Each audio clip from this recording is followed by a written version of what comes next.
Everyone, ఈరోజు మా అమ్మమ్మ ఇంట్లో ఆవకాయ పచ్చడి చేస్తున్నాం. మ్యాంగోస్ తీసుకొని మనం ఇలా వాటర్లో క్లీన్ చేసుకోవాలి. తర్వాత ఈ క్లాత్తో నీట్గా తుడుచుకోవాలి. వాటర్ లేకుండా నీట్గా తుడుచుకోవాలి. తర్వాత మ్యాంగో ఎడ్జెస్ ఇలా కట్ చేసుకోవాలి. చూడండి ఎంత నీట్గా కట్ చేశారో. మ్యాంగోస్ అన్నీ ఇలా లైన్గా పెట్టుకున్నాను చూడండి. తర్వాత మా తాతయ్య ముక్కలు ముక్కలుగా కట్ చేస్తున్నాడు. చూడండి ఎంత బాగా కట్ చేస్తున్నాడో. ముక్కలుగా కట్ చేశాక క్లాత్లో ముక్కలన్నీ క్లీన్ చేసుకోవాలి. ముక్కలన్నీ క్లీన్గా తుడుచుకోవాలి. క్లాత్లో వేసి తుడుచుకోవాలి. ముక్కలన్నీ తుడిచాక ఒక బౌల్లో వేసుకోవాలి. తర్వాత స్టవ్ పైన ఆయిల్ వేడి చేసుకొని ఆవాలు జీలకర్ర వేసుకోవాలి. చల్లగా అయ్యే వరకు వెయిట్ చేయాలి.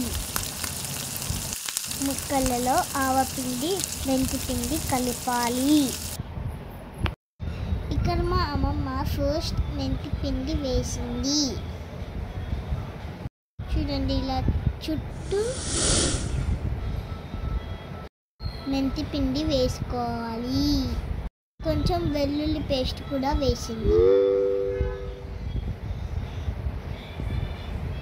కొంచెం కలుపుకున్నాక పసుపు వేసింది.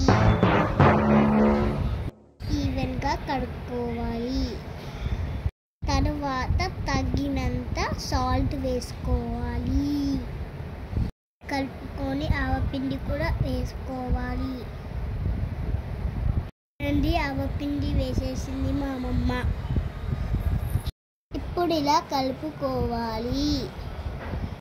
చూడండి నేను ఎలా కలుపుతున్నానో.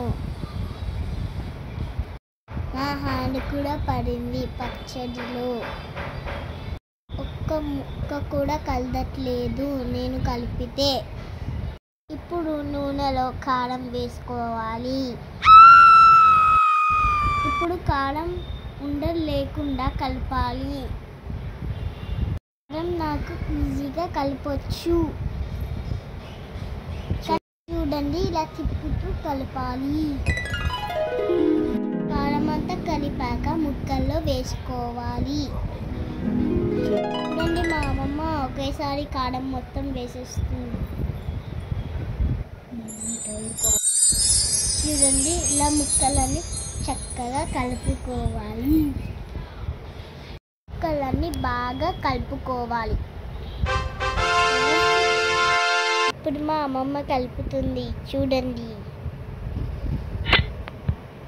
ముక్కలన్నీ కలపాలంటే చాలా బలం కావాలి. మా అమ్మమ్మ చూడండి ఎంత చక్కగా కలుపుతుందో. చూడండి ఎంత రెడ్గా ఉందో.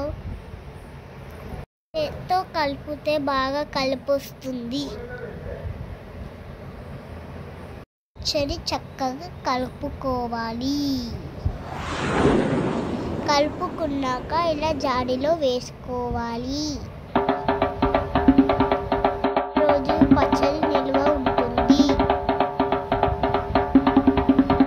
ట్రై చేయండి. పచ్చడి బాగుందా? Thank you for watching.